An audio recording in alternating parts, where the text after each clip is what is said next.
Phil Podcasting. How's it going? I'm excited for the rebrand. So am I.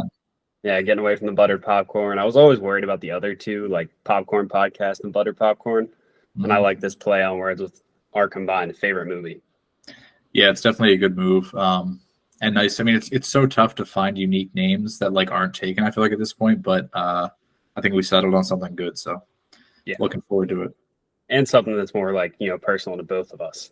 Yeah, less generic, more in line with what we like. So yeah. A lot easier to make some plans too for like new logos and everything. Yeah, there's a ton to work off of for sure, which I'm sure we'll play with in the near future. Yeah, and it'll be huge the day we ever get Matt Damon on this podcast. Can you imagine? Oh, it'll happen. I'm speaking into fruition now. You got to put it out there. Now, before we get into our usual movies, how do we feel about the Eagles this weekend? I feel great. I think Washington's terrible. I actually expected them to be a little better than they are, but they're just kind of a mess, and their defense is a mess. Howell's not playing well. They have no line. I don't really see them being able to block Jalen Carter, Jordan Davis, all them guys. Fletcher Cox. Yeah. I mean, when you're rotating in Fletcher Cox and Brandon Graham, like things are good. So, I feel good about it. Dude, you see that the Commanders are in a lawsuit right now? No. I think it's the Native American Guardians group is suing them because they won't change their name back. Really? Yeah, it's some like long history, but they want it back because, I mean, one, like when they were the Redskins, they would, honor Native Americans before every home game. They would donate money back to, I think, that association. And then also they're like claiming that logo that they used was a certain chief from one of the tribes who was like a war hero to them. And so it was actually an honor. It wasn't, what everyone got offended about. I didn't know that. Yeah, I mean, I feel like at some point there probably has to be some kind of movement. Like I don't see it going back, but I feel like it has to change again. So right now, like it's just such a stupid name, and it feels like they spent so much time coming up with that, and it feels like, you could have asked any like fifth grader who has his Madden franchise on the street, like what should we name this team? You might say the Commanders. Like I don't know. I feel like it's not going to stick. I like the football team better than I like the Commanders. Yeah, I really didn't mind that. It was unique and like didn't feel generic. I like that too, and I feel like a good amount of people did, but now we have this. But they're so irrelevant. I can't. Yeah. If we lose this game, something's wrong. But it's a defamation lawsuit, so we'll see how it goes. Yeah, that's interesting. I'm assuming that'll take a good chunk of time to get sorted out. How do you feel about the Niners this week? Who are they playing? Who do we have this weekend? I have their defense in fantasy, and I remember looking at it and being happy. Oh, but yeah, we have the Cardinals. Yeah. So. Yeah. I mean, I will say they've played really, really tough the last 2 weeks. I mean, they smoked the Cowboys, and they were up on the Giants. I mean, the Giants aren't good. That's because the Cowboys have this one huge downfall called Dak Prescott. Yeah, he's a liability for sure. But I think, any NFL team, if you disrespect them or sleep on them too much, like they can surprise you, which I mean could happen to the Eagles this week too. But that's definitely fair. I mean, yeah, I definitely thought the Cardinals were like a 3-win team this year. Yeah, they're playing hard, and Josh Dobbs has been like okay. So yeah, he's surprisingly good. He's got like a top 10 QBR right now through week 3. Yeah, I mean he was lighting up the Cowboys. So good. Yeah, interesting. I might hate the Cowboys as much as you do. Yeah, they're just. It's a combination of things. But the fan base is so obnoxious. Just like they talk like they've won 3 or 4 Super Bowls and like I have a friend who's a Cowboys fan. I think he's like maybe 25. And I'm like, have you seen them win a playoff game? Like you've rarely seen them win anything. So like, what do you talk about Super Bowls from like before you were born? Let's calm down on calling other fan bases obnoxious when you're a Philly fan. Yeah, but I don't know. I think it's a little more good-natured. And at least we've won something, That's fair. That's fair. All right. Anyway, past our usual football bullshit. Yep. God, what are we gonna do next summer when football's over? Just I go don't right know. into the movie? Yeah, I mean, I'll always talk baseball, but I know not too many people are. Are you a baseball fan at all? I am. I'm a Red Sox fan. Okay. I like the Red. When I was young, I would always like pull for the Red Sox in the AL. Back when they had like Johnny Damon and Big Papi and Manny Ramirez, all those guys. Dude, I man, like he's one of my favorite players of all time. he was the man, and he was. I mean, he was incredible too. Like he was just so fun to watch. All their teams were like fun, likable guys. Like I like those Red Sox teams, and I didn't like those Yankees teams. So Yeah, I the hate the Phillies played. Yankees. We played them twice. We played them in the World Series in 2009 and lost. So that was painful. Yeah, my best friend is a Yankees fan. The guy who married my wife and I, Okay. but he has a decent excuse for it. His dad played for the Yankees farm team. So, Okay. So you got no choice. yeah, I'll let that one slide. Yeah, that's fair. All right, let's jump right into our movies. So we're doing Jim Carrey's probably two best: Truman Show and Eternal Sunshine of the Spotless Mind. Yeah. So up first, Truman Show, 1998. Truman Burbank is the star of The Truman Show, a 24-hour daily reality TV show that broadcasts in every aspect of his life without his knowledge. His entire life has been an unending soap opera for consumption by the rest of the world, and everyone he knows, including his wife and his best friend, is really an actor paid to be a part of his life. It's a classic. It is. It's very funny too because like I've heard, I wasn't alive to even tell you like when it was coming out, but everyone was like a little skeptical of it because Carrie, is a comedic actor. Yeah. Something I love. One of the things I love the most when I'm seeing a movie in general is getting to see an actor get out of typecasting. I think um, usually it's really enjoyable, and I find that even if they're not in the best movie, it's really cool to just get to see them try something new and like have a different performance and just kind of like get to be creative and get out of whatever they're used to. So that's something I really enjoy. And I think, I feel like with this more so than Eternal Sunshine, there is still a little bit of that, his energy, like it's still there. You can feel it in moments, but there's also kind of that whole other like element of existential dread that makes it very, very different. But Yeah, I think this one still allowed him to have some comedic, parts, whereas Eternal is like more of a darker themed movie for sure. But this one, like he still got to like be mostly Jim Carrey.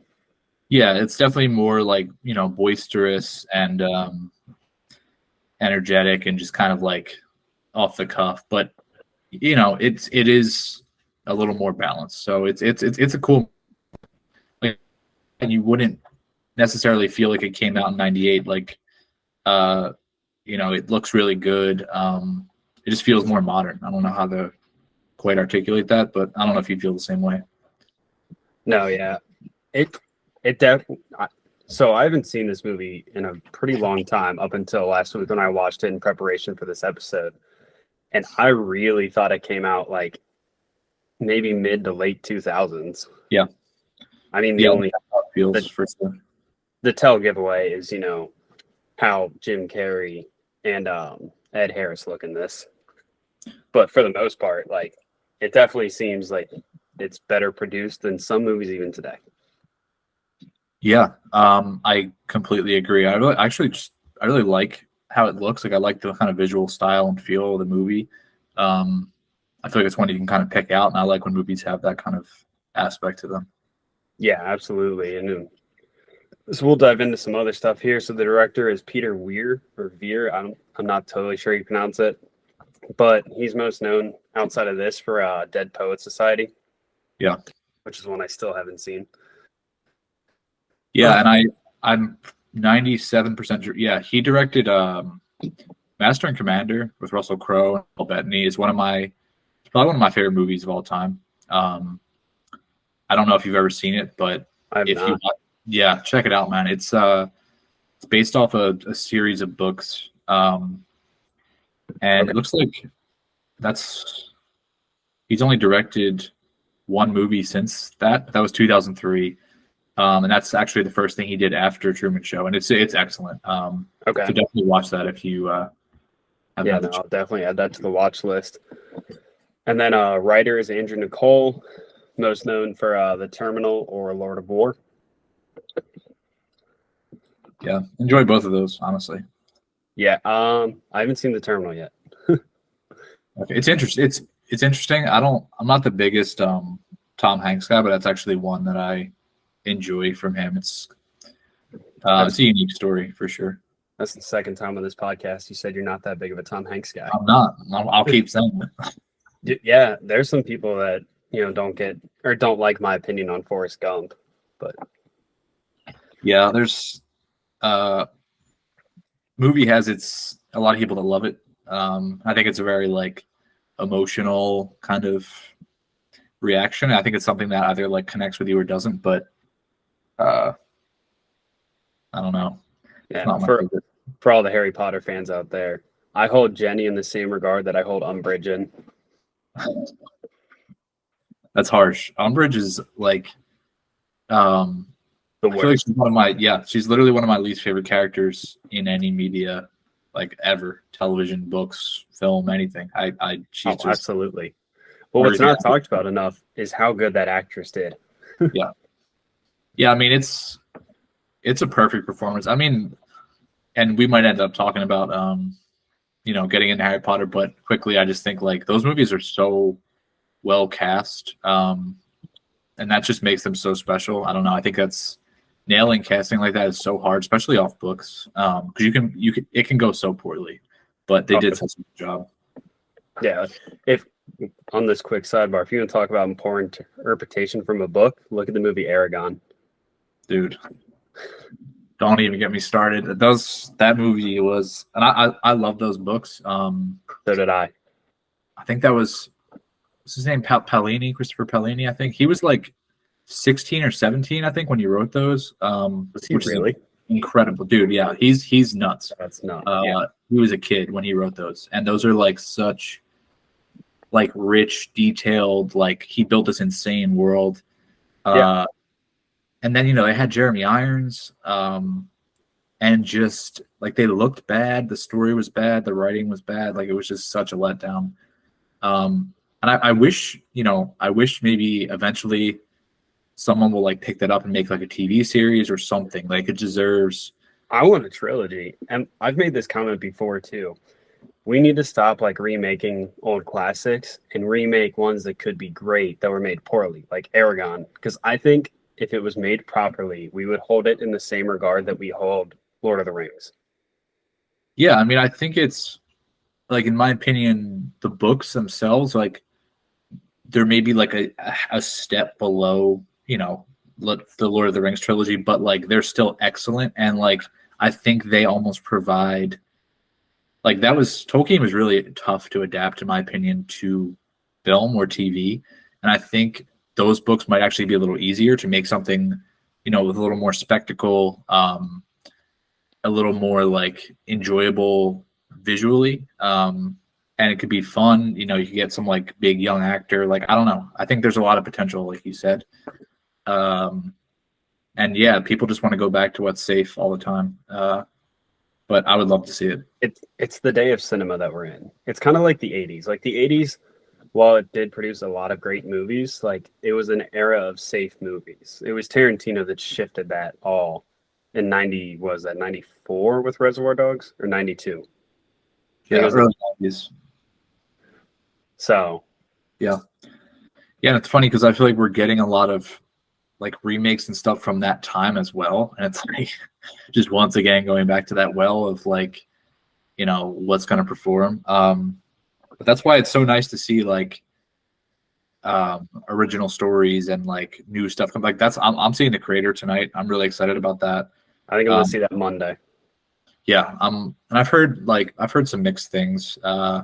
Generally positive, I think, but I have heard some people were disappointed. But a director taking like Hollywood needs to see directors take original stories with small budgets and make money, and that's what they want to see. and then they'll do more of that. But like until that's a consistent thing, we're gonna get retreads, remakes, like Well, that's kind of the nice thing right now with like Damien Chazelle and Greta Gerwig, though, yeah, is we're getting very original ideas from them. They're young directors. So, and Damien Chazelle has a master class for his four. yeah. And I think like there need to be more directors like that you will go see the movie, not necessarily like you don't care as much what the story is. You trust that the story will be worthwhile because of the director attached to it.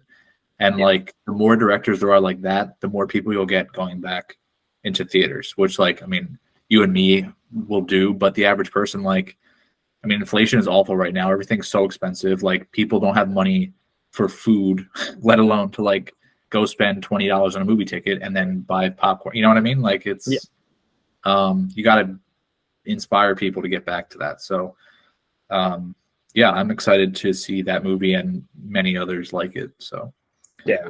All right, let's reel it back into the Truman Show. yeah. I was reading some different articles about this or like different YouTube videos, but I didn't know. And what's probably my second favorite Jim Carrey movie is Liar Liar. Excellent. It sandwiches right in between the two we're talking about today. Really? So this was what, 98 and 2004, I think. Yeah. Was Liar Liar 2002? No, Liar Liar was 97. Oh, you're saying the Truman Show sandwiches between. Okay. Yeah, Got no. So, yeah, we'll get to that at the end. But anyway, why I know it was 97 was this movie was pushed back 1 year of filming because they wanted Jim Carrey and he was wrapping up his production on the set of Liar Liar. Okay. That's really cool. Yeah, I mean, that's not a great movie. It's so funny. I really enjoy that one. But it's kind of crazy if these were like right back to back like that. That's a lot of work for him in 2 years. Yeah, but I mean, he's in terms of comedies, he was almost like the Nicolas Cage of comedies of the 90s because like everyone wanted Nicolas Cage. Yeah. Yeah, I mean, I'm trying to think of my favorite. I'm not a big fan of The Mask. I think it's, it's all right, but I'm not a big fan of it. Dumb and Dumber's great. Dumb and Dumber 2 sucks.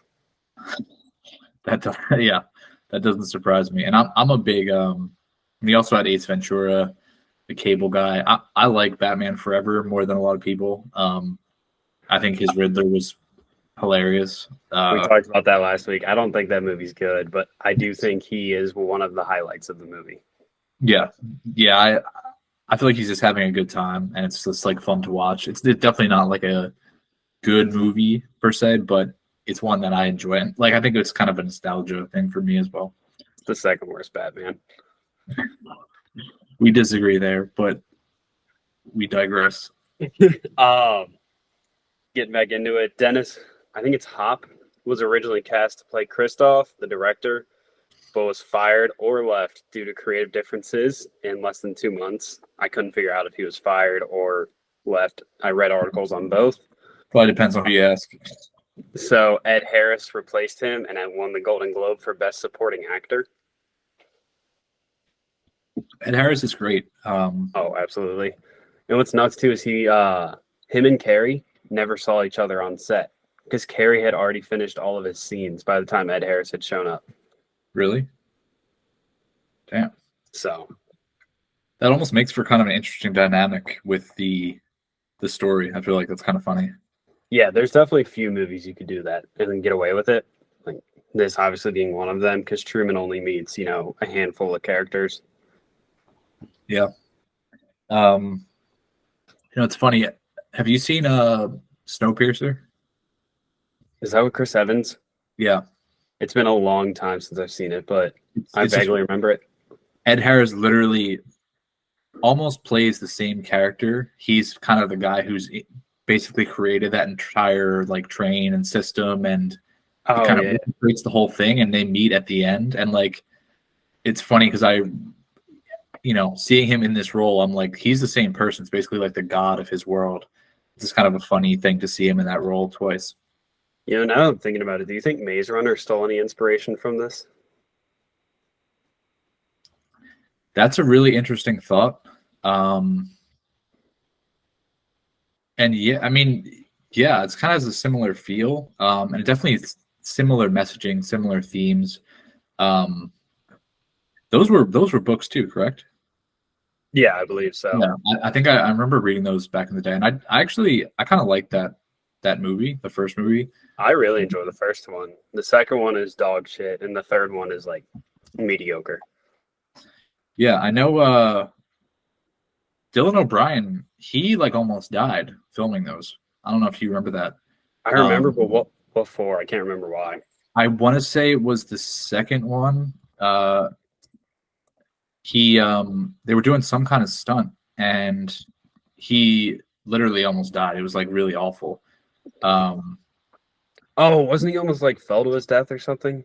he was on some kind of, they were doing something with vehicles like moving quickly, and I think he got Oh, like pulled off what he was on. Um, and that was, he had so many injuries and like really struggled to come back from that. But I like him, and that was a shame. And that like slowed down that whole uh franchise. Really, I mean, it was crazy. it was such a weird time in like cinema because like we got like Hunger Games, Maze Runner, and Divergent series, like all of those in a I honestly, short I don't time. think I ever even watched Divergent, and I didn't read those books. I watched the first one. I can't remember if there was a second one or the second one got canceled. I think the second one came out and the third got canceled or something like that. Got you. Yeah, Will Poulter was in that. Was in Maze Runner as well. I like him a lot. He's a good I think that actor. was the first thing I ever saw him in. Most likely, yeah.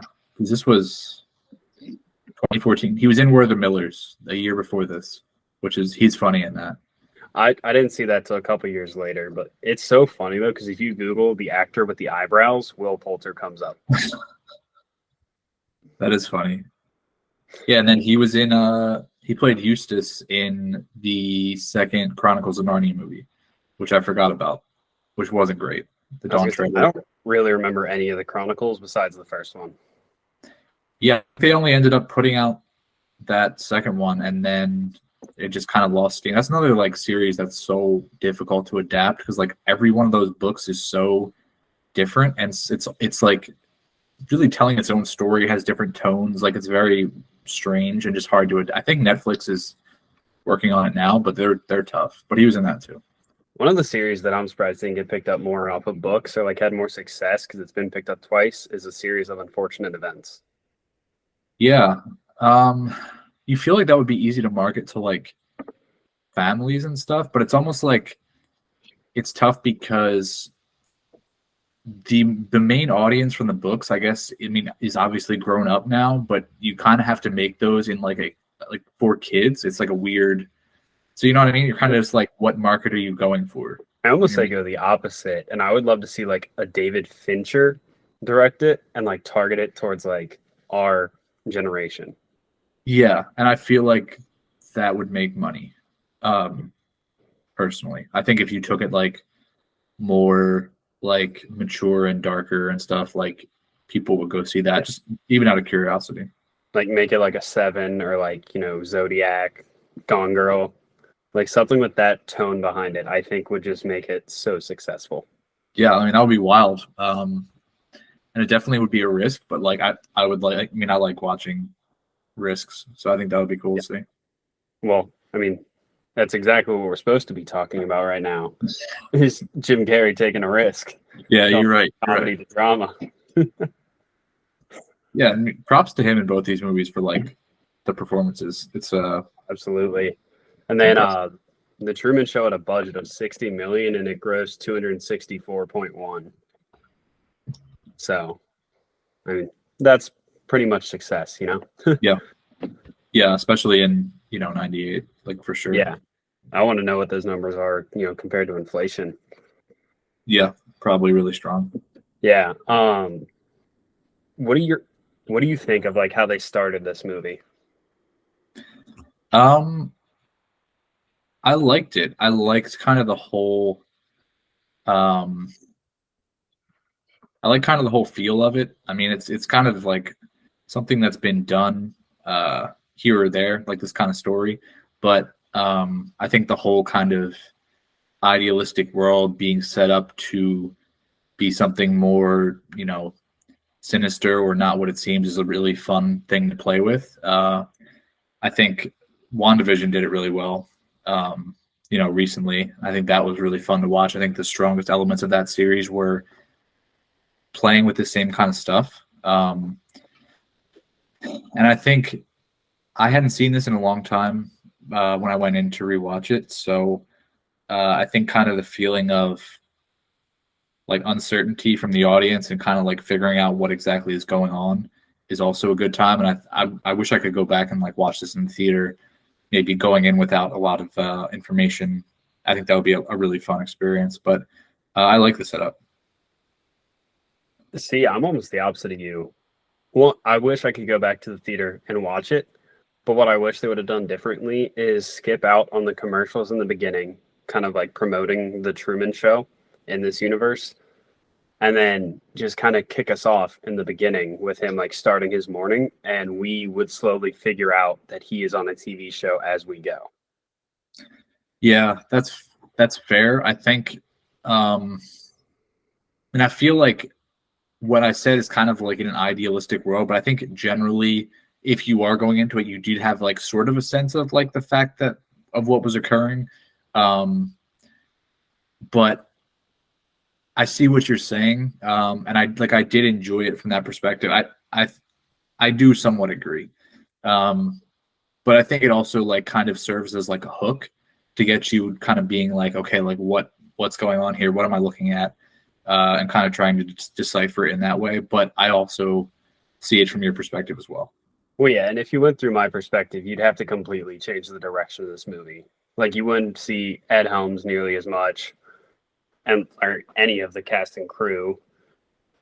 I feel like you wouldn't even really like you would definitely have like the thoughts going, but you might not even get a great grasp of it till the scene where he like kind of grabs the knife and is holding his wife, and she said do something, and Yeah. then you like everything might click. So you're looking for more of like a really like slow burn build up, like kind of. Yeah, that's definitely like more my style of movie. Now, don't get me wrong. I mean, I still rated this movie. I think what a nine. Give me a second. I give this one a 9.2 out of 10. Like it's still very up there, you know.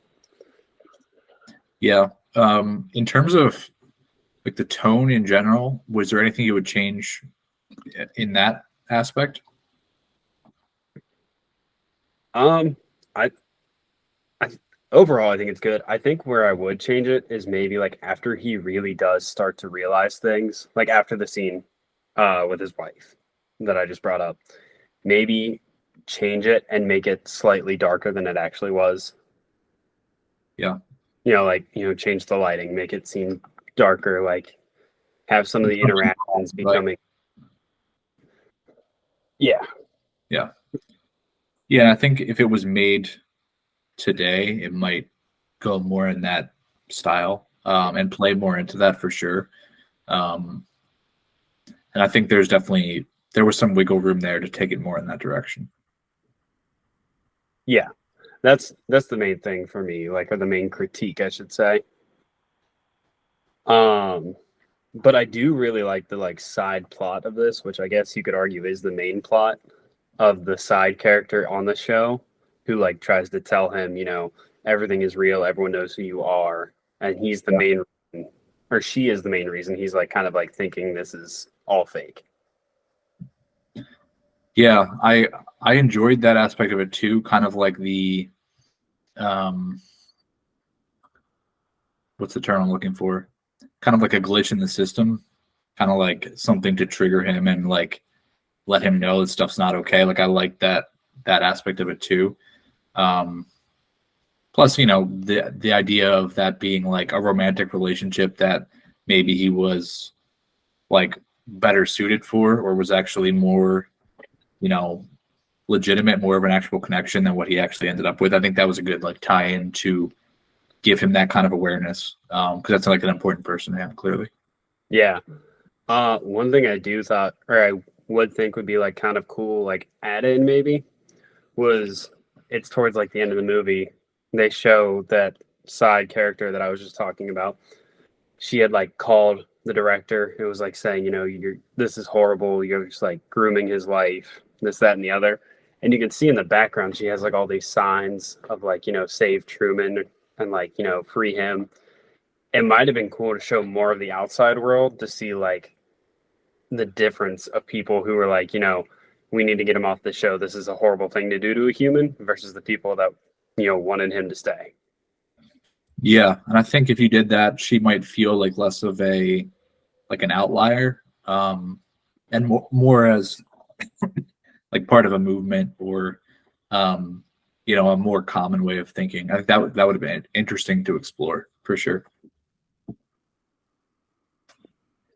Sylvia, that's her name. Yeah, yeah. That's bothering me. Like, I just kept saying the side character. But yeah, I don't know. It does bring up like a strange question, in your head. Like, if you were in his shoes, would you go to the outside world where you still have to deal with, like kind of some bullshit? But, if you stay inside the bubble, your life's kind of easy. You don't have to deal with all the outside trauma. Yeah, and it's funny because this is the question of the Matrix the year before the Matrix came out, and like it's kind of funny to see that on a much lighter, smaller scale, but it's that's what it is. Absolutely, yeah. And it's the same red pill blue pill question that has been so interesting to people for the last 30 years. So yeah, it's interesting for sure. I still haven't finished the Matrix franchise. How much have you seen? I've seen 1 and 2. I still have to watch 3, and then the 4th one that just came out, like 2-3 years ago. Yeah. I never got around to watching the 4th. I heard like a lot of people really didn't like it, and some people were like, "This is amazing! Like this is great." And that was definitely a smaller amount of people saying that, but I've heard it's like really satirical and like just different. And I was interested to watch it, but have not gotten around to it yet. But the 3rd one, I enjoy. I think it's stronger than the 2nd. Okay. If I remember correctly, but yeah, it's worth a watch. I mean, I know they're like correlate right there. Like they're pretty much just a continuation, like Kill Bill 1 and 2. Yeah. But I love number 1. I think number 1 is the highest I've ever rated a movie on first watch. Really? Yeah. I think right off the rip, I gave that like a 9.9, I think. Yeah, I mean, I don't think there's anything I would really change about the first one. I think I'm looking back. So Revolutions, I think Revolutions was the 3rd one. And that's generally viewed to be the worst. And then Reloaded was the 2nd one. But I don't know. I didn't hate the way it ended. I think it looks like critics were a little bit harder on it than the audience. But I feel like if you like the series and you like the subject matter, like you'll enjoy all the movies. Yeah. It is funny though that you just made the comparison, pretty much calling the Truman Show the PG Matrix. I mean, yeah, it's kind of like it's just a family-friendly version without like really violence and something in the Truman Show trying to kill you. But yeah, it's no, that's hilarious. I'm for sure for the rest of my life going to refer to the Truman Show as the PG Matrix. Yeah, that's how I see it. And I mean, I love both the stories, and I think they really both connect with me, which we'll probably talk about a little more later. But yeah, I love these movies back to back years. It's pretty cool. Yeah, no, this movie was definitely, it's my 3rd favorite Carrey movie, and I think it's my 2nd highest rated. Gotcha. So do you have Eternal Sunshine and Liar Liar ahead of it? Yeah. Gotcha. Yeah, we'll get to that here in just a little bit. Okay. Is there anything else you want to touch on for this movie? Anything with his dad? Because I feel like we skipped over that big chunk. I thought that was interesting. I mean, I feel like this movie has aged so well. Um, just in terms of society. It kind of touches on everything around reality TV and like the way everyone in the outside world is like absolutely glued to watching him, even when he's just kind of like going through mundane aspects of his life. I think is kind of funny. And also at the end, I feel like you kind of get the feeling that they'll just move on to whatever's next. And the next thing that's there to kind of hold their attention. And I think that's how a lot of our society kind of is today. So, seeing this in 1998 is interesting. Is Truman the Kardashians of the movie verse? I mean, yeah, essentially. And like, it's funny because I think people that are so attached to reality TV and whatnot, a lot of times are just kind of looking for an escape from their own life, which in a way kind of mimics the life that Truman has on the show.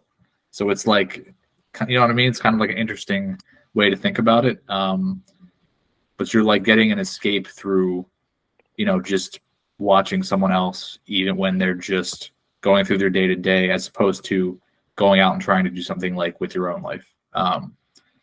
So I don't know. It's very like meta and interesting and just thought provoking for me. Absolutely. I also think it's super funny though throughout the entire movie that his best friend that's always there, all he ever does is show up with a 6-pack of beer. Yeah. Like no matter what's going on, like he was threatening his wife, the paid actress, obviously, and he just shows up with a 6-pack of beer, like, "Hey, bud." And yeah, yeah. I mean, all those little aspects like that, I feel like were perfect. And I liked even the romantic aspect of it. Kind of the concept of, people you might feel like you're supposed to be with, or like it's comfortable to be with, or I think there's a lot of people out there in relationships that's kind of going through the motions, and they're doing whatever they're doing because they're like, okay, we've been together for X amount of time. It's time to get married. It's time to do this. It's time to have that. But like, they don't actually stop and think like, am I happy? Like, is this person right for me? Like, and you see that kind of like actual connection for him with someone else. That makes him, it just kind of gives you that something to think about from that aspect. And I feel like that's really relatable for a lot of people out there. So I like the romantic storyline as well. yeah, no, I definitely agree with you on that. Just funny because this is probably a romantic subgenre. Yeah. I mean, it's funny because the genres on Letterboxd is comedy then drama. I'd almost reverse those. Yeah, to me, this movie, like, I think it establishes this tone of I kind of said existential dread earlier. Like, I feel like it is funny, but like there is that feeling throughout, and there's almost moments in this that, it's obviously not horror, but there are moments of like, really that are really like uncertain and unsettling in a way. Oh, you get so attached to the Truman character, trying to feel for him, and then when they're trying to kill him at the end on the water, on the boat, like putting him through the lightning storm and everything. Yeah, absolutely. And even in just like kind of small moments throughout that just are kind of weird and unsettling. Like I would not classify this as comedy as the overarching genre for sure. I think it's definitely more drama heavy, personally. I know, I completely agree with you. Yeah. And like sci-fi is the wrong word for it, but it almost has like its own kind of section of fiction too. Yeah. I'm like find the right words to classify it in. Yeah, it's kind of like surreal, like surrealist. It's like Hunger Games almost. Like, with the dome and everything. Yeah. yeah, just kind of building this little world for, someone to exist in, and, existing under the parameters you set up. Like, yeah, it's definitely its own kind of genre. Absolutely. All right, we ready to move into our next film? Yeah, let's get it. Eternal Sunshine of the Spotless Mind. One of my favorite movies of all time. Do you have a sense of where it ranks for you?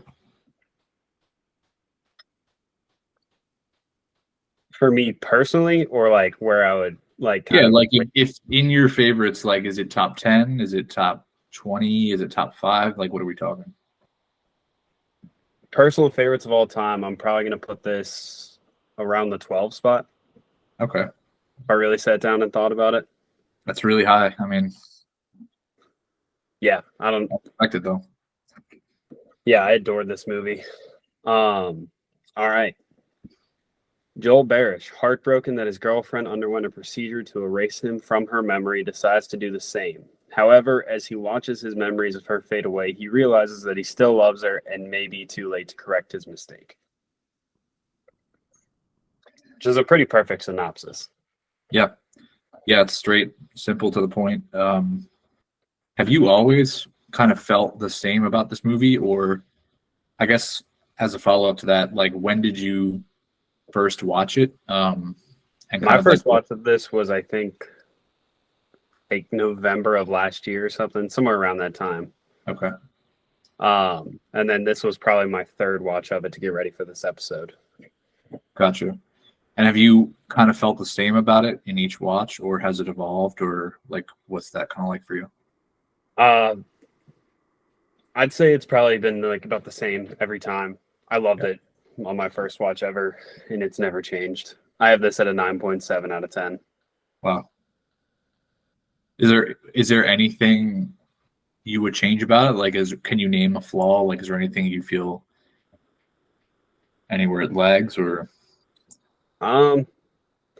Mainly, I'd say my biggest things that I would change is I genuinely, I don't think Mark Ruffalo and Kristen Dunst are that spectacular of actors.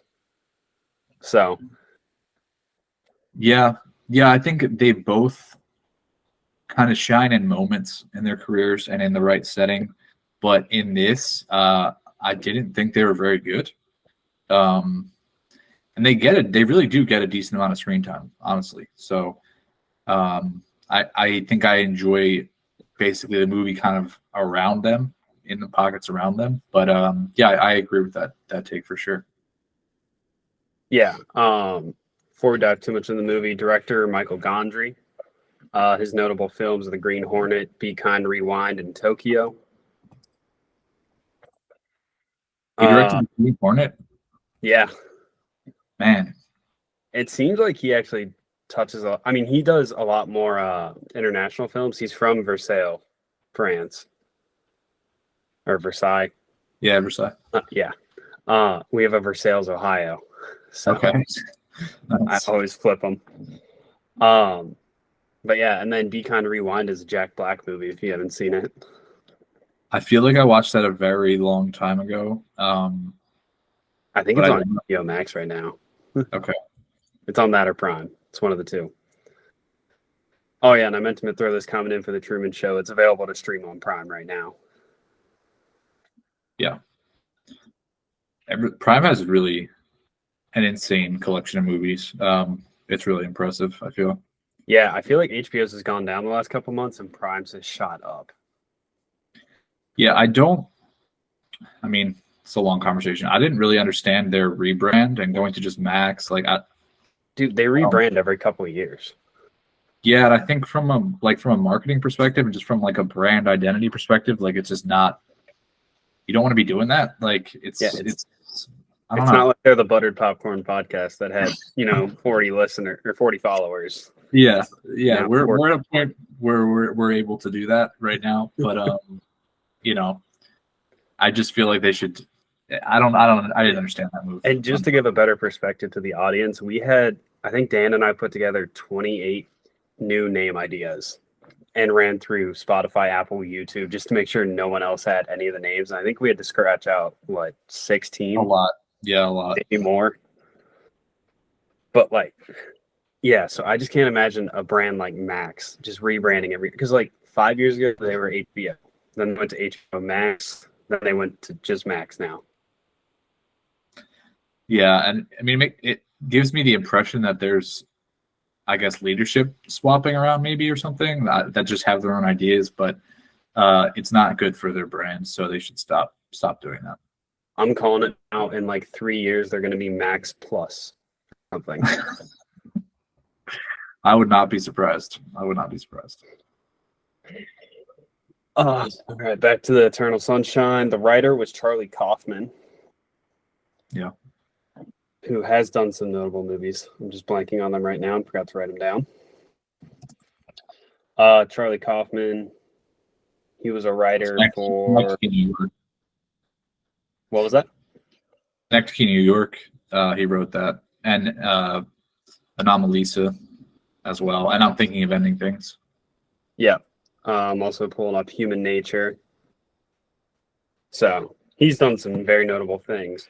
But one thing I found when reading about him was Gondry pitched this movie in 98. And this movie almost actually didn't get made because there's a direct correlation to our last episode because of Christopher Nolan's Memento. Really? Yeah. So they started pitching it in 98 and like writing it. And then Nolan made Memento, which is another movie about memory loss and trying to like piece everything together. And they were worried with the success that Memento had that people wouldn't want to see another like kind of memory loss movie. Even though in my eyes, they're like pretty opposite. Like of how they go about things.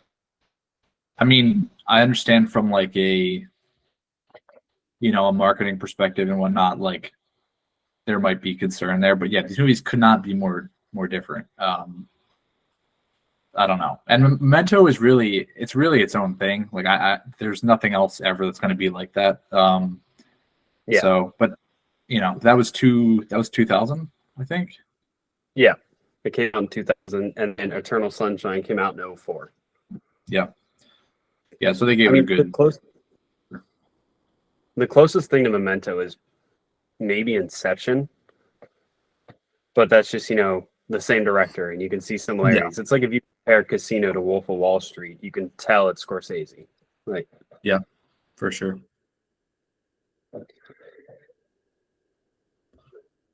Other things about this movie is apparently post filming and like doing all the editing, the production, everything. Gondry's girlfriend broke up with him during editing, which apparently made the movie very hard for him to edit. Yeah, I mean, I can't even imagine. That's especially, with the subject matter. That's a tough draw for him. Yeah, and then one of the funniest things I heard about this movie was that everyone on set was told to improvise. All their lines or like just things they do. So like one of the most notable ones is in the beginning on the bus. Kate Winslet's character Clementine. It wasn't scripted for her to punch Joel. She just did it as improv. The only one who was told not to improvise was Jim Carrey. Okay. Who was like known for his. What was the thinking behind that? I think it was because Joel was the main, focus, and he's the one who's like depressed and sad and lonely. And so like he just kind of fits into this one bubble, whereas like everyone else was kind of their own character. And also it was Gondry wanting to get Carrey uncomfortable on set and in the movie to kind of give him that like persona. Okay. So he has to deal with kind of the unpredictability of everyone around him, who might have more like energy and just kind of be more out there. And then he's just kind of stuck in that rigidity of the script and writing. And yeah, that's brilliant. But yeah, and then do you know about Clementine's hair in this movie? What specifically about it? So like how it changes so much. So like towards the end of the movie, you see actually the first time that they meet, and her hair is green and it's supposed to represent all of the different seasons throughout the year. So green is like spring, everything's coming to life, just like their relationship is blossoming. And then after that, it moves into red for summer, which kind of represents like the fiery passion of a new relationship, like the honeymoon phase, where everything's exciting, like you don't see a flaw. And then orange is when, the leaves that blossomed over the summer are starting to die. So like the relationship's starting to slow down, not work anymore. They're having a lot of issues. And then blue is like, the dead of winter. Nothing's growing. And that's when the relationship is done. That's awesome. Yeah, I didn't realize that, but that makes perfect sense. Yeah, I think it was a fantastic, like, whether it was writing or the production or the set designer who came up with that, I think it's awesome. Yeah. How do you feel about her character in general? I mean, I love her character, but like just like how it was portrayed, but I think she's just a bad person. Yeah.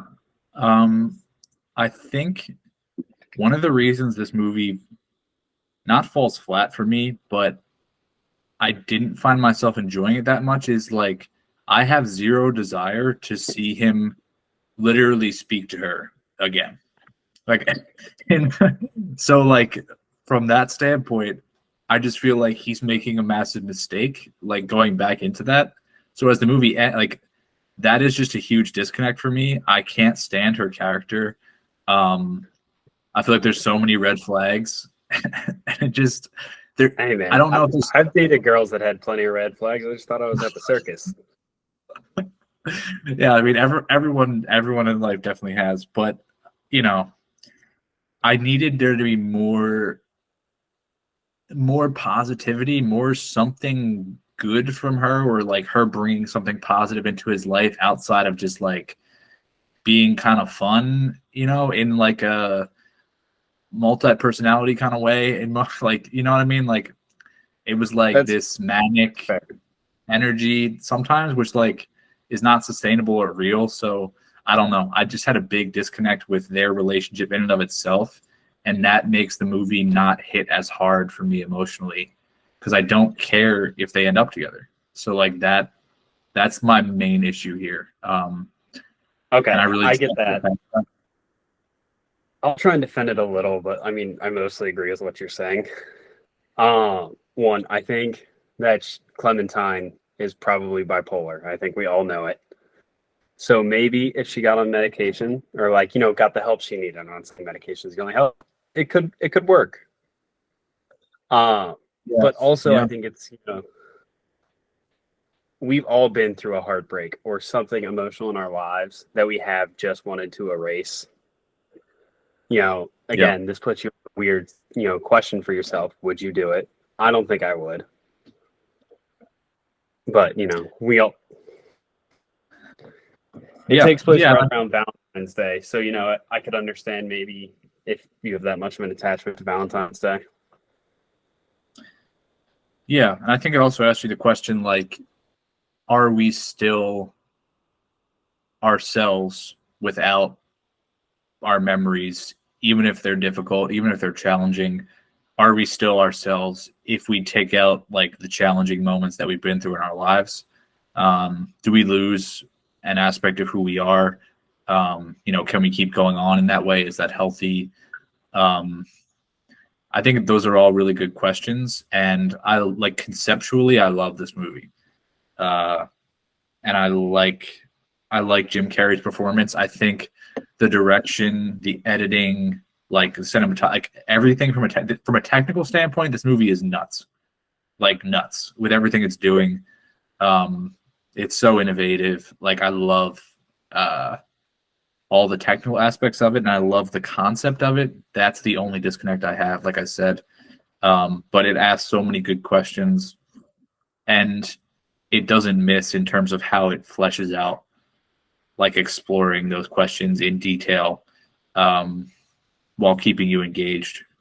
Even if for me, like the emotional engagement wasn't, and that also might just be where I'm at in life. Like maybe me 10 years ago watching this might be like, oh, like, they'll figure it out. But like me now, I'd be like, I just would have stopped talking to this person like instantly. I would have been like, I don't have time or energy for this bullshit. So, Yeah, that makes perfect sense. But I mean, like you got to, I mean, for me, like you have to think about it like, they forgot who the other one was. And then they kind of, re-met.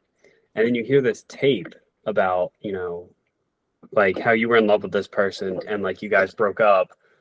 And you hear the reasons, but you want to believe like, maybe you can change this time or you want to take the risk. Like, I like how the movie ends on you not knowing if they're going to make it or not. I don't yeah. think they did, but Yeah. And I guess that's, it's very real in that way.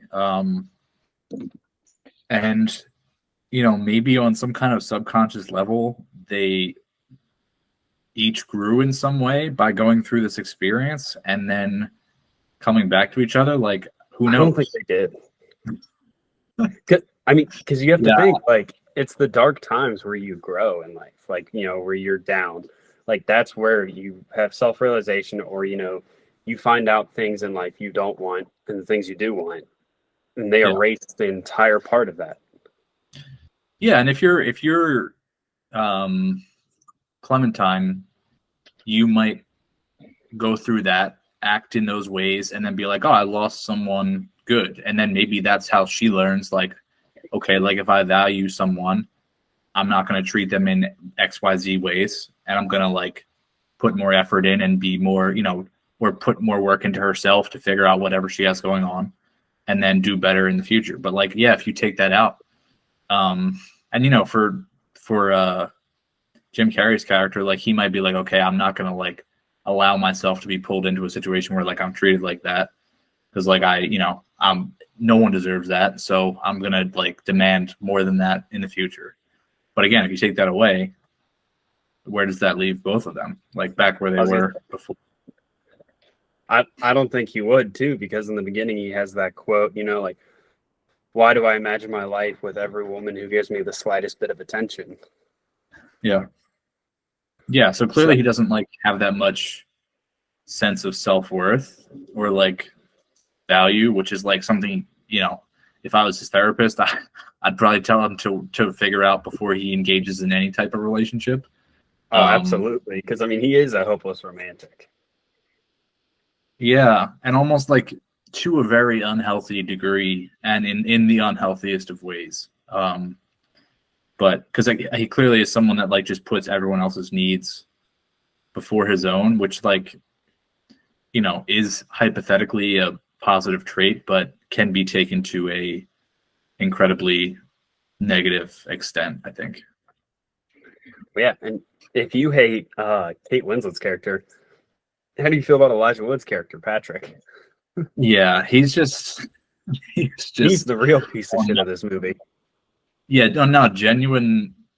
Like in terms of someone who's fully aware of what they're doing, seemingly, evenly chemically balanced and, aware of everything. He's definitely just a bad person, and just an annoying character.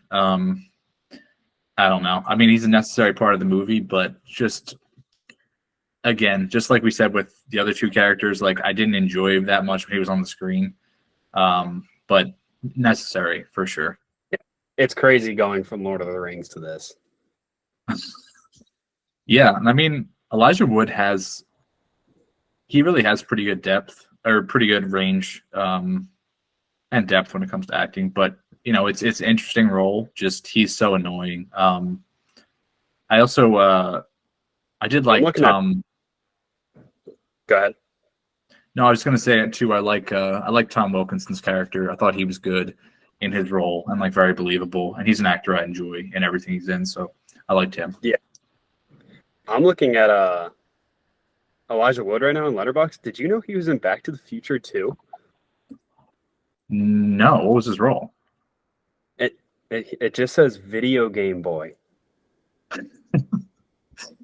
That's a fun piece of trivia and probably something that is worth going back and looking for. Man, now I hope he pops up one of those trivia grids that I posted on TikTok the other day. Yeah. Yeah, it's a fun tidbit to know. Yeah, that's wow. All right, I didn't even know he was like old enough to act in those, or well, Learn be in something it, new. I should say. Yeah. Yeah. But no, I mean, like, yeah, Patrick's just kind of a piece of shit too. Like, it's kind of crazy, but it's really funny because this movie's kind of just filled. Everyone's kind of a piece of shit in this, besides Jim Carrey, if you really break it down. I mean, like Yeah. the And I mean, in doctor like, cheating on his wife with Kristen Dunst, and then like wiping Kristen Dunst's memory. Mark Ruffalo getting high and drinking while he's doing these procedures in people's rooms. Like, yeah, I thought that was interesting.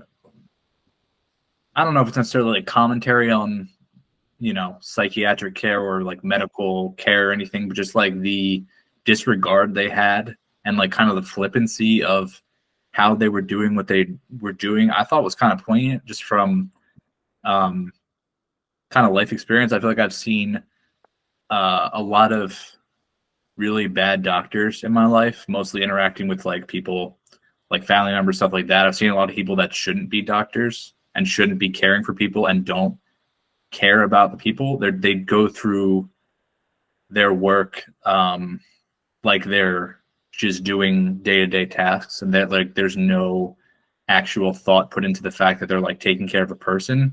And I don't know if that was like an intended commentary, but I liked that because you could see it was just like another day for them, and like they didn't care at all about their patient. So I kind of like that little bit of the story. yeah, absolutely. Well, you know me and my small details. So, three of my favorites in this movie. Very beginning when Carrie walks out to his car to go to, I think, work or the train station to go to work.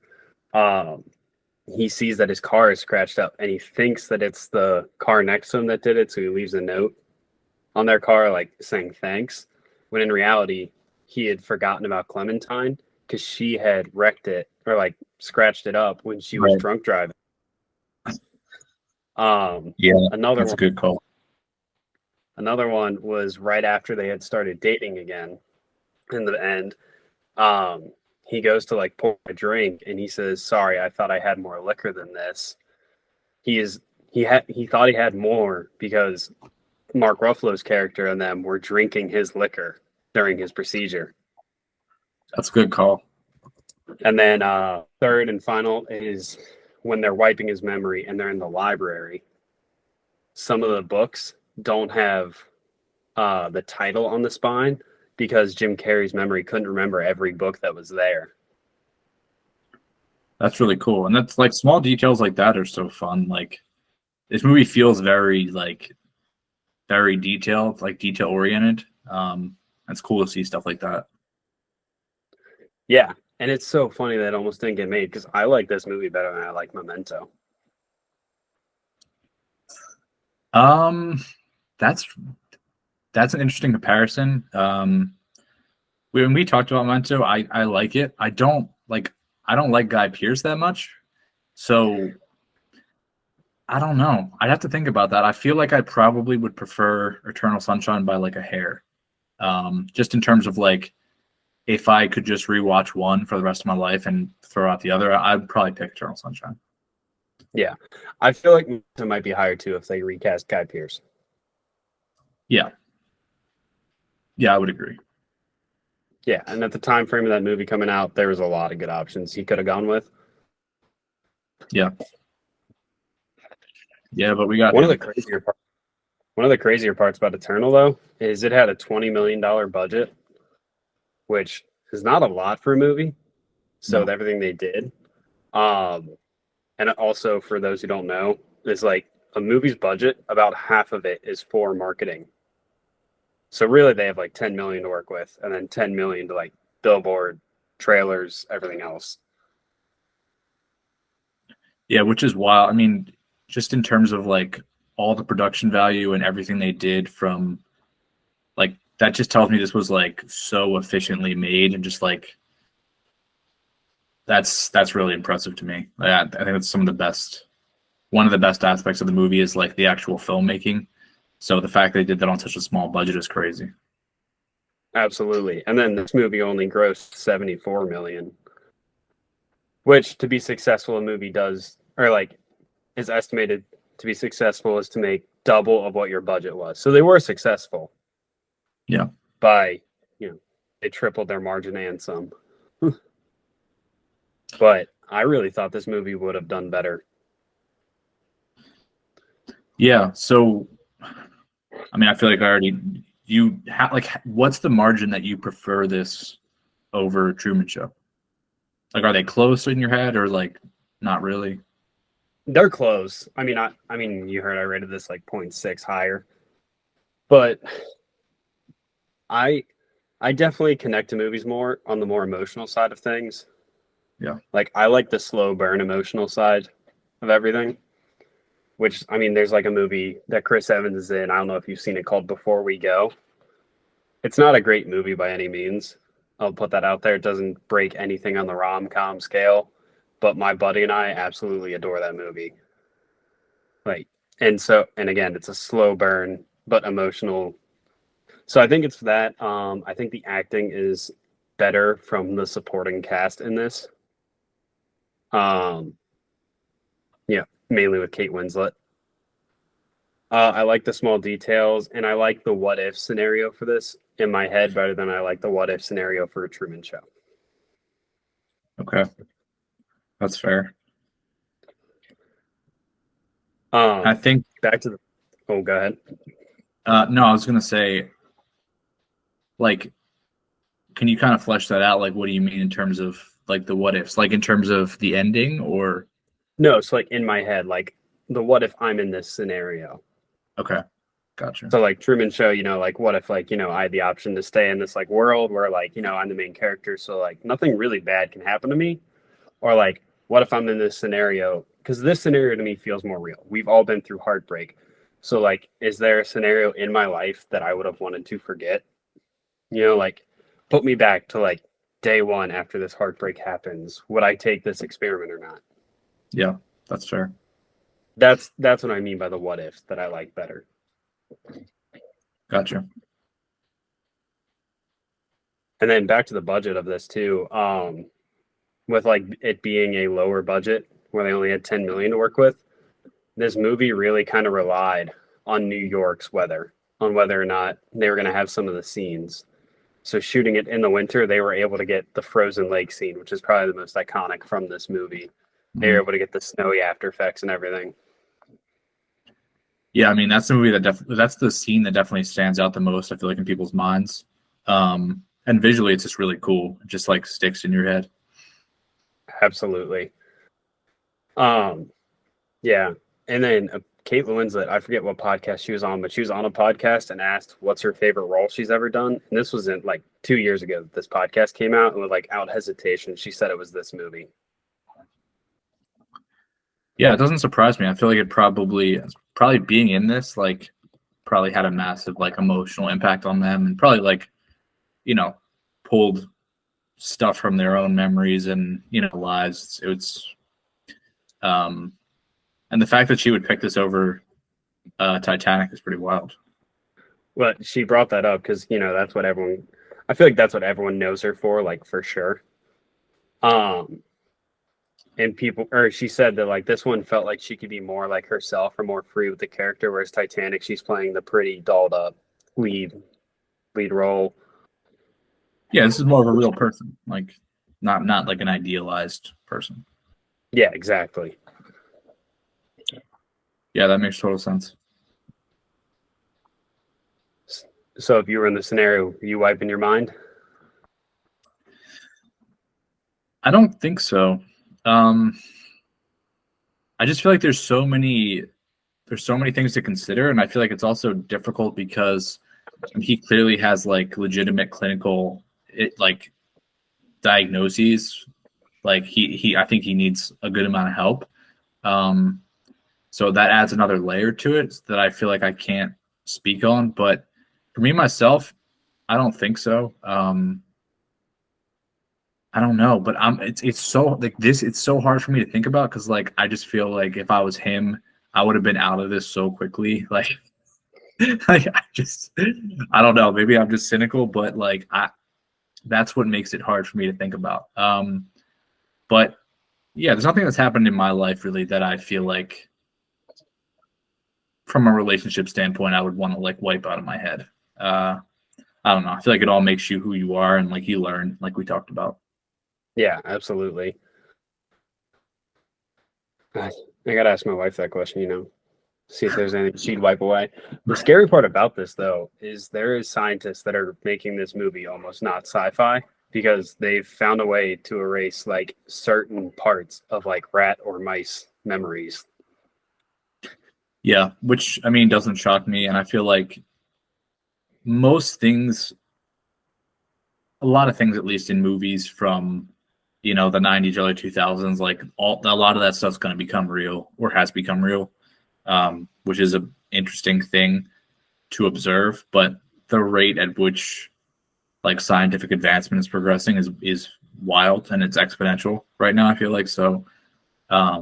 It's definitely kind of crazy to pay attention to stuff like that as it happens, because as soon as you have those trials going on, like it'll progress rather quickly. So that's pretty wild. Yeah. When is someone finally gonna, like show up and just tell them to stop it? Yeah. Like, and that's just not something I would ever. I'm not letting anyone mess with my brain in that way. I don't think, especially not knowing the other effects. There's no scientist that fully understands the brain. You think I'm gonna let someone erase different parts of it and not expect side effects or repercussions? Now you might as well be one of those, one of the rats or mice. Yeah, exactly. Like you were straight up a lab rat at that point. Yeah. I hope there's no one listening that was like, "Yeah, I was thinking about getting that surgery." Don't do it. Dude, I read something on Facebook earlier that made me so uncomfortable. And it's that, you think you're a skeleton just moving around, but really you're inside that skeleton. You're just a brain moving around a mechanism made of bones. And I was like, that just makes me uncomfortable. Don't ever say that again. Yeah, there's a lot to think about there. Speaking of existential dread, that'll get you deep into that world. Oh, yeah, that's not going to be one of my hyperfixations. Dude, my hyperfixation like all summer has been the pyramids. I can't get Pyramids are wild, like truly. In terms of like, I mean, there's a large number of like architectural, masterpieces all over the world from different periods of time that are almost unexplainable, but those are definitely up there. That one's unexplainable. Yeah. Dude, I've read so many theories on it. It bothers me. There's a lot of them out there. It's really wild to look into. Yeah. Well, do you know what the tallest structure that was built on Earth after the pyramids? No. It was the Eiffel Tower. So that you're saying that was the next tallest thing built, like to surpass the height of the pyramid? Yeah. Stable, anyway. Yeah. That's really, really crazy to think about. Were the pyramids at Giza? Were those like the tallest pyramids? Yeah. Okay. Dude, in the Great Pyramid, there's 3,200,000 stones. You're deep into this. Oh yeah, dude, I can give you all the numbers. I'm pretty sure my wife would rather me sit there and talk about movies for 2 hours than how much I've talked about the pyramids recently. Hey man, whatever you're into, dive into it. You got to get a little history podcast going. Yeah, dude, I can't get too many podcasts. My one buddy said he wants to start up a like NFL podcast. He's a Niners fan too.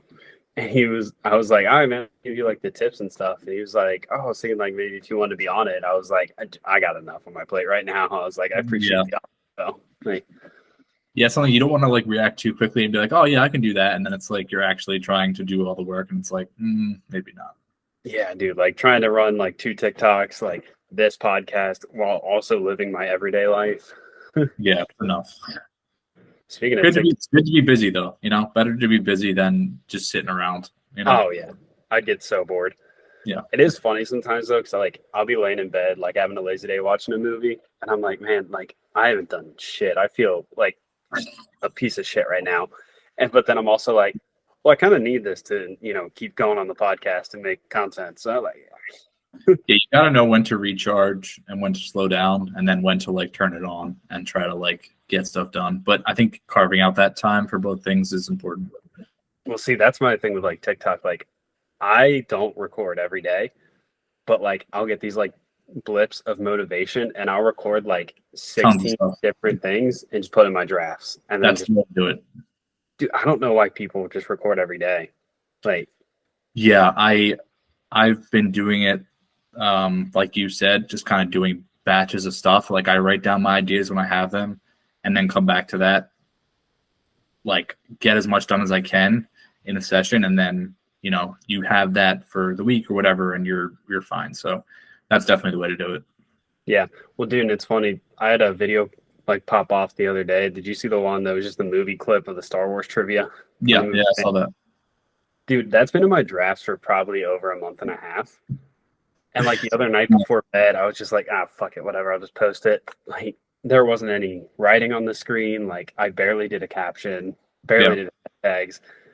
Didn't think of it. And I woke up the next morning and my lock screen was just like filled with TikTok notifications. I was like, what the hell? And like I opened it and it had like 25,000 views. I was like, oh shit. That's great, man. Yeah, that was funny. I like that. Yeah, dude, it's over like 200 now. Nice. That's wild how that goes. Well, and it's so funny too, because like for maybe like 2 months now, I've been floating at like 5,480 followers and like couldn't get above like above 82. And then like now I'm at like 5530 something. Nice. It just takes that one video to make you take that leap. Yeah, it's wild, like how it can go like exponentially. Just like it's absolutely crazy.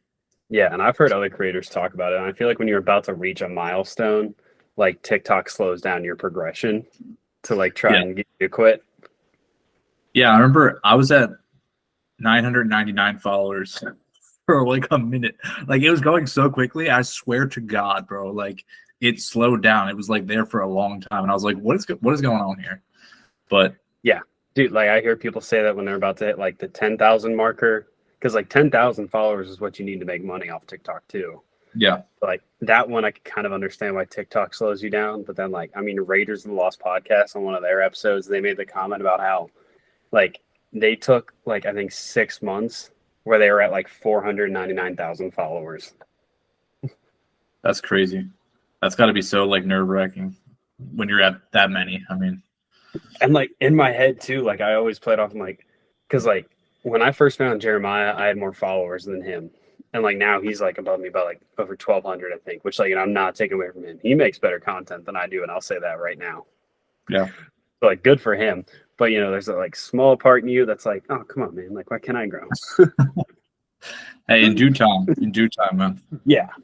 No, but like I think that way, but then also I think like I've never even had this many followers on like Instagram, which I've had since 6th grade. Like, Yeah, it's like, I feel like you have to just enjoy every bit of it, and regardless of like how your stuff's doing, like I can make a video that gets like 500 views, like, but I'm talking about something I really enjoy, and like I'm sharing that with people that do follow and watch my stuff, and like, I'd like to express that, and that's all I really care about. Like if something does well, that's great, but like I'm just going to keep talking about stuff that I care about, and you do the same. So like that's all I want to see. Like we've both said it. That's kind of what TikTok is, because movies are very important to both of us, so this is just kind of our outlet to get our thoughts out there rather than just annoying everyone in our life about them every day. Yeah. And I'm not going to be like hunting down like every new trendy thing on Netflix to like talk about, because like it'll get like I don't care, so I can't do that. Like I'll do that if it's something I want to watch, but like, you know what I mean? I don't know. Well, here's a hot take. Most of the things that trend on TikTok are not good movies. Yeah. It is that way a lot of the time. And maybe it's either someone like gassing something up that doesn't quite deserve it, or just like shitting on something that's bad, which like people like to see.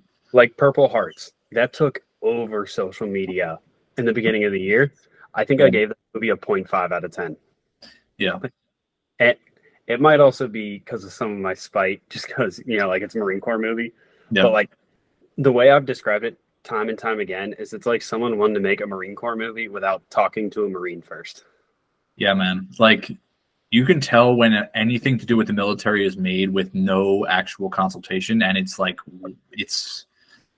I mean, regardless of what you're making a movie on, like literally regardless, you should have experts that you're consulting with for a long time. Like you Yeah, should dive into whatever it is you're talking about so you don't look like a dumbass, and like so you're representing yourself well and like representing whatever you're talking about. Like it's yeah. not that hard. Like What it's funny too, because like there's other movies like that was kind of a throwaway scene. Like I watched The Big Short for the first time ever last night. Have you seen it?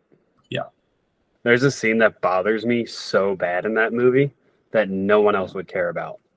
And it's which when one? they're in the casino in Vegas and the two younger guys in the movie that were working with Brad Pitt just made the deal.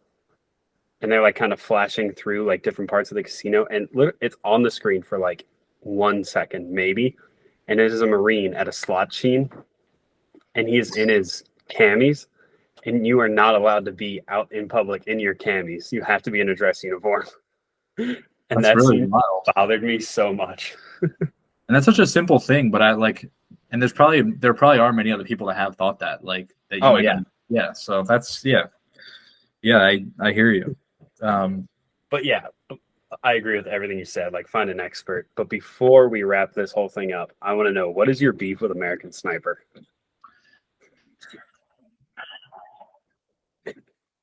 you're gonna take away from the video. No, I'll talk about it. I Here's my thing with that. Part one of it is just Chris Kyle in and of himself. On one hand, I think he was a really impressive sniper. He did a lot. Obviously, was an incredibly brave dude. Obviously, sacrificed a lot. But there's some weirdness around him. He's lied about like medals. He's lied about like kill numbers. He said some relatively questionable things in stuff he's written that I don't love.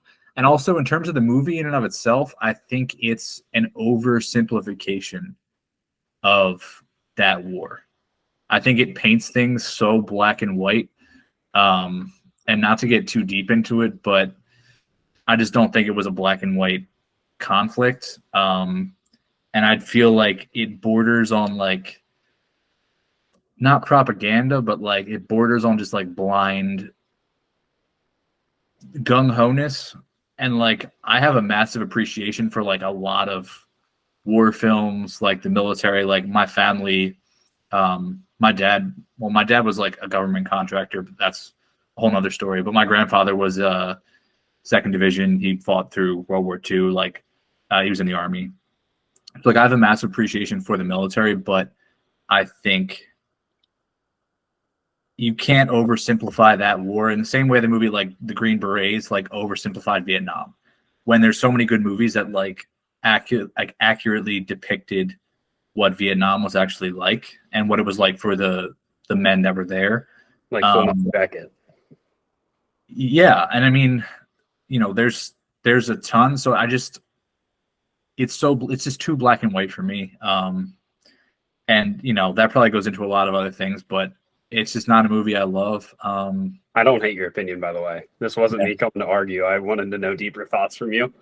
So yeah, I just think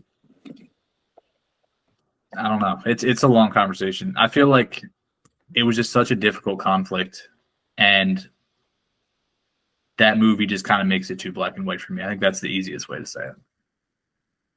yeah, okay. I think the movie that gets undershadowed so much by like that Lone Survivor is 13 Hours.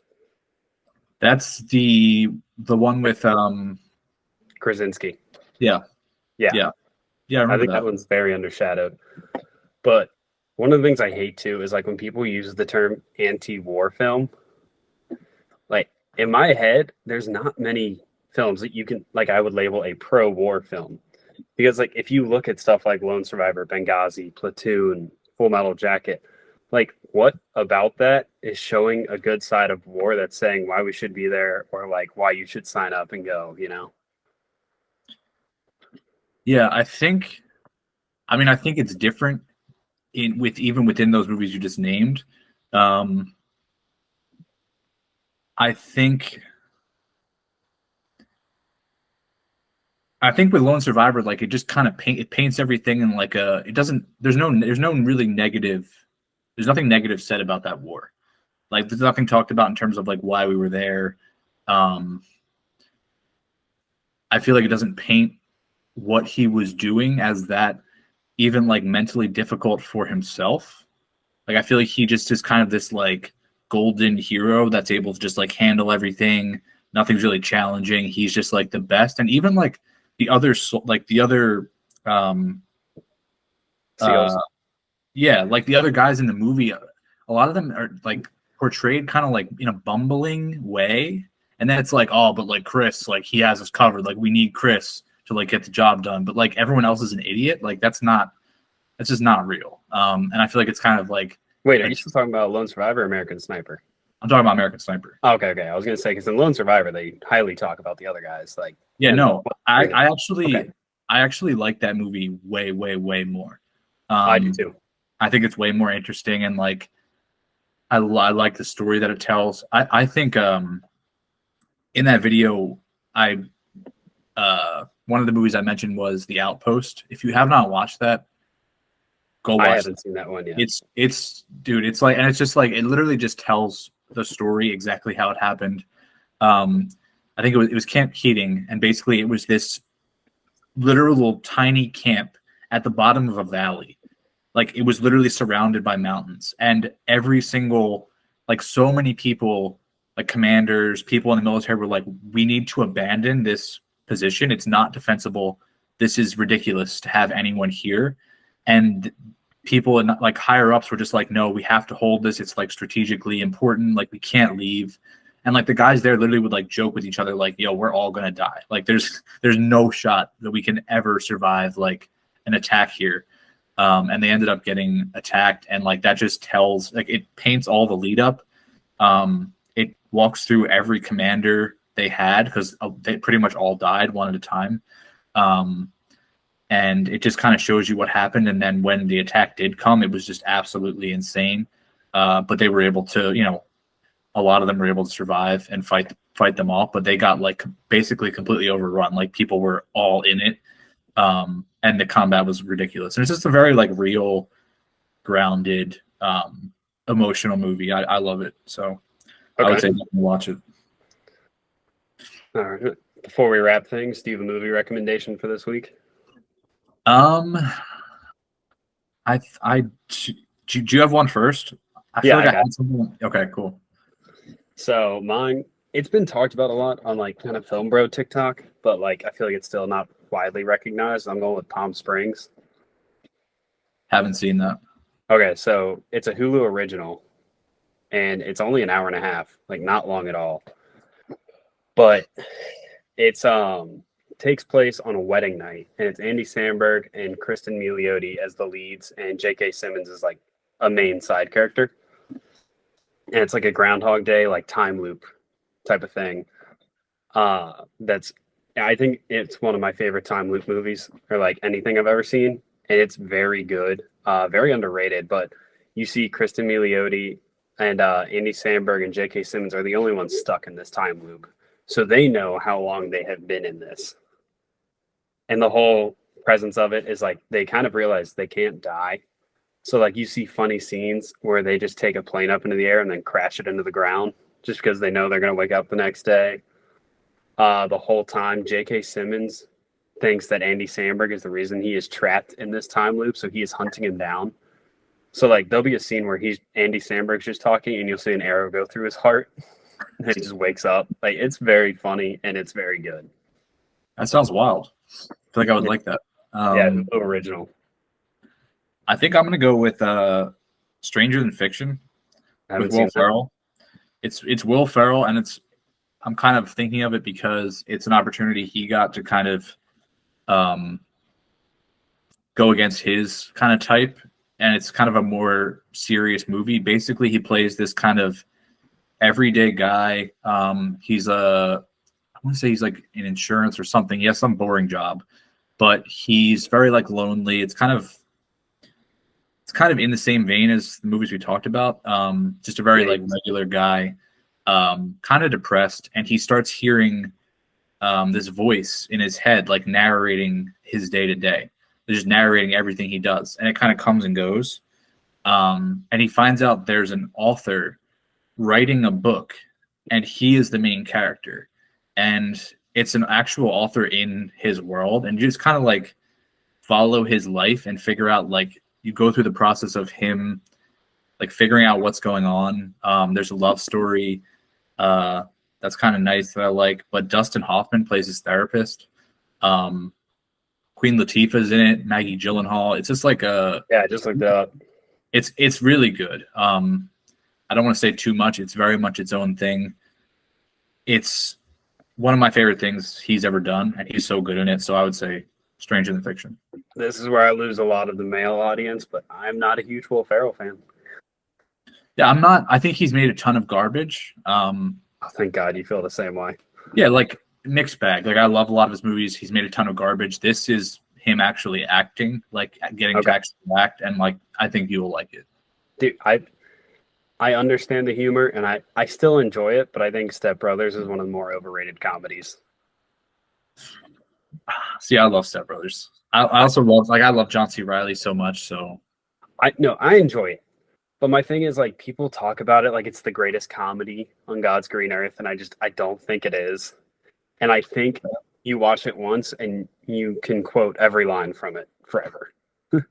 Yeah, and I mean, comedy is subjective. Like, there isn't just like one. Like, there's not just, you're gonna find different things funny than other people, and that's like what makes it great. So yeah. But yeah, like comedy's the hardest genre to talk about. Yeah. Because I'm sure there's movies I think are hilarious that you just don't find enjoyable. Yeah, for sure. And vice versa. Yeah, like one of my favorite comedies of all time is probably Knight's Tale. Like it's probably top 3 for me. Oh, I love A Knight's Tale. Yeah. Like Beverly Hills Cop is up there for me. And Knight's Tale was like a huge part of like growing up. I watched that all the time with my family. So I love that movie. Yeah, that movie's so good. Yeah. And that was my introduction to Paul Bettany. It wasn't Vision. Yeah, Paul Bettany's and Paul Bettany is in Master and Commander, the movie I told you to watch with that Peter Weir directed. So definitely, it's him and Russell Crowe. Just like that's the movie. So it's.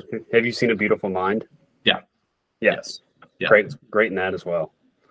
Yeah. For sure. All right, brother. Well, it's been fun. It has.